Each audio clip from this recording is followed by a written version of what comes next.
Don't give Now up. I'd like to ask you some questions written for you by our students who are watching this interview right now. Is it okay? Yes, perfect. Ask me. Jerry Lam in 6A would like to know if you always felt confident that you would finish the 4 Trails Challenge. Did I always feel confident to finish it? I always knew that I would complete it. So that means like doing it in 72 hours. I didn't feel 100% confident that I would finish it under 60 hours. But once I hit the Lantau Trail, I came off the 7 a.m. ferry, I knew then that I would finish it under 60 hours. I was confident then, but not before starting. Jaden Poon for 5A asked if you got injured or sick during the challenge, and if so, what did you do? I never got injured, touch wood. I did get very sick because sometimes when you do the long distance running, your stomach will go funny. You don't want to eat anything. Maybe you vomit. So I did have we call it a funny tummy. And I wasn't able to eat. So what I do is I just slow down, breathe deeply, slow down, take my time, and I get over that because those feelings never last. They always disappear after maybe 1 hour, 2 hours. So I slow down, take my time, breathe, and then I can carry on. Let's just keep calm. Don't panic. Hayden from 6B is interested to know what you take with you for a 60-hour run, and do all the things feel heavy on your back? So for the 4 trails, you have to have some mandatory gear. Do you know what mandatory means? No. So mandatory is you have to carry it in your backpack. If you don't have it in your backpack, you will get disqualified. So they will stop you from racing. So mandatory gear for 4 trails is a telephone. So the race director can contact you. A headlamp, which is like this, to run so you can see at night time. It's a headlamp. And also, I always carry a medical kit. So if I get into trouble, it's got like plasters in it, a little pen knife in case you need to cut something. Oh, I think it's really cool. Yeah. And also a space blanket or emergency blanket. So it's a foil blanket, the size of a big single blanket, and it's to keep you warm if it's too cold, and also it'll keep you cool if it's too hot. And this, you have to carry this because sometimes if you're in the middle of a hill and you feel tired or you get injured, this is really important to have to keep you warm and to keep you cool from the sun. So that's the mandatory gear. And then I will carry maybe a rain jacket and some food. But luckily in 4 trails you can use your own money and you can go to shops and buy food as long as nobody helps you. You have to do it all on your own. So I don't have to carry too much food with me because I can buy in shops along the way. It's like convenience store. 7-Elevens or so there's a 7-Eleven everybody goes to in Tai Po. We always have the noodles there and some crisps and sandwiches. I think when you are hungry and order only a very, very little noodles, but it's already very yummy. Yeah, oh, it tastes so nice. The pot noodles and the soup, yeah, very good. If they will check your bag. They do check your bag, yeah. They will check your gear, that you always have a light, you always have your space blanket, and you always have your telephone. Yeah, they will check it. Haley Chen from 5D would like to know what you were thinking when you were extremely tired. What do I think about when I'm really tired? Finishing. I think about getting to the green post box. That's all that's in my head. So the power of finishing is much stronger than the feeling of being tired, or even any pain that you have. The feeling of becoming a finisher is very powerful. Happy that you forget all the sad and tired. Yeah, you forget it. Yeah. Hey from 6C asks what kind of food you ate on the challenge. So I just mentioned pot noodles. I eat some pasta, some sandwiches, crisps, chips, potato chips. I like salty potato chips. Me too. Yeah, they're so good they're so crunchy and salty, it's very nice. Cherry from 5B asked why you like running in Hong Kong. I love running in Hong Kong. I've lived in Hong Kong for nearly 22 years and the trails in Hong Kong are beautiful. And I love to be able to run in Hong Kong. It's a privilege to run in Hong Kong. I have lived in Hong Kong for only 11 years. Oh wow. I just for 10 years. 10 years. I've lived here for nearly 22 years. So your experience in Hong Kong is better than us. Yeah, but I'm much older than you. I'm much older than you. Elvin from 5D is interested to find out your favorite place to run in Hong Kong and why you like it. So my favourite place to run in Hong Kong is on Lantau Island. Do you know where Lantau is? Yes. I live on Lantau Island, so I know it everywhere on Lantau Island, and that's my favourite place to run. And it has the best hills, Lantau Peak, Sunset Peak. So next time, if I want to go to Lantau, and can you be the guide? Yes. Yes, I'll guide you there. We can climb Lantau Peak together. I need to think about it because I think it will be a little bit tired. No, I'm sure you can do it. It's very You tired. can go slowly. Oh, then I can try. You can try. See, try. That's all you need to do is try. Ada from 5A asked when and why you become a non-distressed runner. When and why? When I, like I said before, maybe around 2011, and I just started off very 5 kilometers, but I found it really enjoyable to be on the trails. It's very free, it's very safe, and then I started running 20k and then 25k and then 30k and then 50k and then 100k because I feel free. And you can enjoy the view, yeah. The view, enjoy the view, nighttime, daytime, it's very nice. Kid in 6A is curious to know why you moved to Hong Kong and how long you have been here. So 22 years I have lived here, and I moved to Hong Kong because of my husband's job. So we moved from Britain to Hong Kong. Do you feel a little bit sad when the first time you left Britain? I did feel sad for the first time, but now Hong Kong is my home. I love living in Hong Kong. I have only one home, that's Hong Kong, and I love it too. Oh, that's amazing. I love Hong Kong. It's a very special place.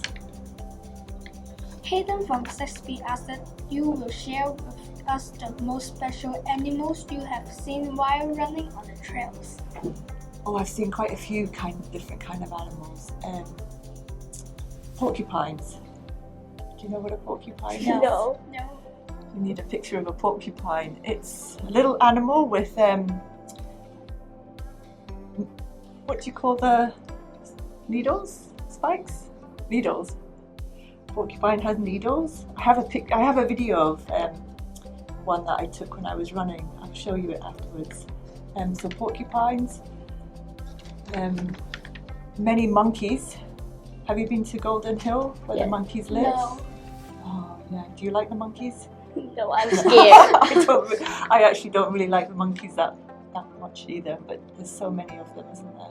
So I think porcupine is a special one. And if you get a chance, and do you want to let it to be your pet? No, it's too spiky. I wouldn't like it. And that your home will be damaged because be full of needles. Thomas Hay in 5B would like to ask you why you join running competitions. Why do I join running competitions? To challenge myself, to have a goal, to work towards, to move forward to something worthwhile, and to make myself feel proud and my family feel proud. Wang Jinghe in 5A wants to know if you have any pets? I do have a pet. I have a dog called Callie. She's 7 years old and she comes running with me. She's a very fast dog. I need to run with it, and you think that I am faster or it is faster? She's fast. She's faster than me. She's always ahead of me, so I always have to keep running after her. She's always turning around, looking at me, saying, "Come on, hurry up, hurry up." So I think I will lose. You will lose, yeah. I always lose. Wow, she is very smart. She is very smart, yeah. Can she run far? She has run, the longest she has run with me was 50 kilometers. I think if I need to run with you the first kilometer, and I will be very tired, and then I fell down. You won't fall down, I'm sure you can do it. I'm sure you can run much further, but you have to train for it. If I run very far, maybe I will die already. I don't think so.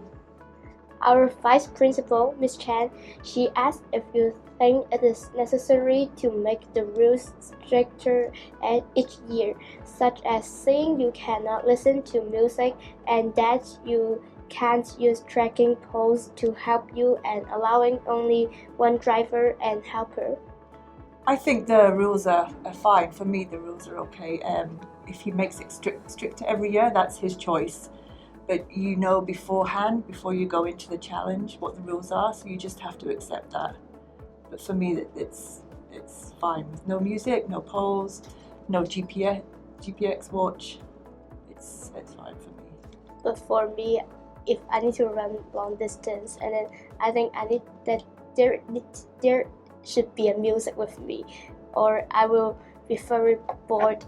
And then, but it's nice to have your own mind, your own thinking. The music distracts you, so sometimes it's nice just to have peace and quiet. But so if it's so long, like 100 kilometers, and I think that's impossible to me to run with no music. You think it's impossible, but it's fine. You can do it, but you have to train without music. Can I ask you a question? Yes. What goes through your head when you're 250 kilometers in with no music, no nothing? What do you think? Nothing. My head's completely clear. But you have to get to a certain point, like 200 kilometers or 300 kilometers to get to that point where your head's completely blank. I don't think anything. Yeah. Finally, we would all also like to know what motivated you to do a challenge a second time. We can't make you do it once, but you chose to go back and do it again. I did it for a second time because I wanted to prove to myself that I could do it for a second time under 60 hours, and also to encourage more female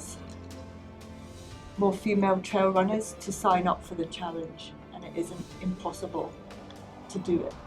And do you want to join the third time and break the edit to prove the record to 50 hours? 50 hours is a very big challenge. I don't think I can do that, but I would like to do it a third time and break 60 again. Yes. I support you. Oh, thank you. Nikki, we can't thank you enough for giving up your time to come and be with us today. I think we have all learned a lot from you about setting goals for ourselves and not giving up. So thank you. Oh, thank you very much for having me. It's been a pleasure talking to both of you. Thank you. You're really a great role model for young people. Do you think trail running is something that primary age children like us can do? I think primary school children can get into trail running. You can start off very short distances. Some of the trails in Hong Kong are very easy, very accessible for children. And you can also join trail running groups. There's groups there in Hong Kong who cater for young kids. I think I will ask my parents, and if they allow me to do it, and I think I will join the competition to try. Yeah, just try. Just so try. Good. Just try. If I wanted to be a trail runner, how would you suggest I get started? Or you could join a trail running group. There's quite a few now that have classes for kids. So you can join that first and see how you like it. Thank you so much for the advices and tips to the stories you have shared with us today. We hope you all enjoy learning more about Nikki and about the time and hard work she puts in to suggest at the things she loves. Maybe you could all go home tonight and think about a goal you could set yourselves and figure out what you need to do to succeed. Maybe your goal won't be to run 298 kilometers with no sleep, but maybe you like other sports, or maybe you decided you read 10 English books a month for that aimed to get higher marks in your next exam. Maybe you will set a goal to learn a musical instrument or just go to bed earlier for a month so you are not tired at school. Whatever it is, goals help us to have something to work towards. Once again, thanks for coming in, Nikki. And we all wish you lots of luck with your next crazy adventure. We will make sure Ms. Host tell us how you get on. As always, if your question was selected for our interview, thank you very much for taking the time to write one. If you see your name on the screen, you may go and visit Ms. Holt and she will give you some candy. The next interview will be in April. Zachary from 60 and Emily from 5D will take Ms. Ho's sister to dim sum to show her sight and let her try dim sum for the first time. Thanks for joining us, everyone. We hope you have a wonderful afternoon and see you soon.